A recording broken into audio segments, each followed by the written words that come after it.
Guys, alam kong napapakinggan nyo na itong balita na ito, no, na yung mga ibang badyaw, especially doon sa Metro Manila, na umaabot daw ng 5,000 ha sa isang araw ang kanilang kinikita sa pamagitan po ng pamamalimos.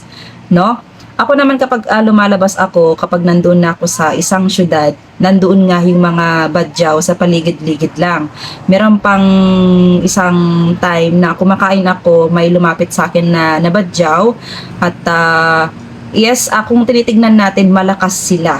Pero nung tinignan ko kasi sila guys, naawa talaga ako, lalo na dala-dala nila yung kanilang anak. Doon ako mas naawa. Kaya hindi ko mapigilan, nagbibigay talaga ako kahit sabihin nating mga badyaw yon, no? So, gaano nga ba katotoo no na kumikita sila ng 5,000 a day sa pamalimos lang? Ayon sa DSWD, nalaman nila ito nang ma-interview daw nila ang mga ibang badyaw doon. Ngayon, kung i-compute natin 5,000 times 30, that is 150,000 pesos kada buwan ang pwedeng abutin ng kanilang kikitain ha. Napag-alaman din nila na merong inuupahan daw ang mga badyaw na parang bahay or boarding sa tondo. Kaya daw namamalimos ang mga badyaw, wala daw silang kabuhayan, wala daw silang makain. At ito pa ha, kung may ayuda daw sa kanilang area or doon sa kanilang lugar, pinipili lang daw ng LGU ang kanilang binibigyan. So parang ang point dito or ibig sabihin nito, hindi na resolba ng dating ahensya ang problema sa mga kapatid nating badyaw. Pero may pagtitiyak ang DSWD na tutulungan daw nila ang mga namamalimos na katutubo sa buong taon. At parang bibigyan din daw nila ng pangkabuhayan.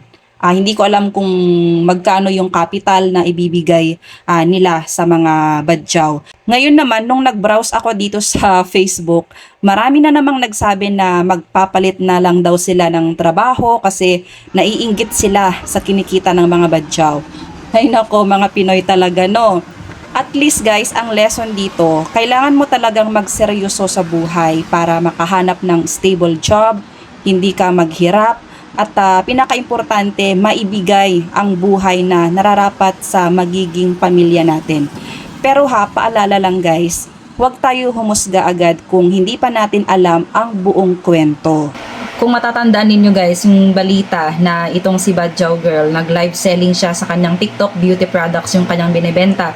So, kinawawa sa kanyang live selling kasi may mga nag-comment doon na yung mga iba nagulat, bakit daw siya nagbebenta na, bakit hindi na lang bumalik sa pamamalimos. Yung mga ibang Pinoy talaga, no, utak kanal talaga. Hindi nyo ba alam na baka sa pagla-live selling nitong si Badyaw Girl ay mas malaki pa yung kinikita niya kaysa sa inyong mga humuhusga sa kanya. Kaya ito yung bawas-bawasan natin na ugali bilang isang Pilipino kasi kapwa nating Pilipino yung hinuhusgahan natin. Pwede bang isupport na lang natin kung ano yung ginagawa ng kapwa natin? Wala naman silang inaapakang tao, namumuhay naman sila ng marangal, no? Okay naman yung kanilang ginagawa, no? Nagkatrabaho sila para sa kanilang pamilya. At ito pa guys content creator na sila ng kanyang asawa. At tumutulong na din sila sa mga taong nangangailangan. One time napanood ko yung kanilang video na meron silang tinulungan sa labas, doon sa lansangan, na yung mga taong hindi pa kumakain. Kaya wag tayong humusga agad guys sa ating mga kapwa.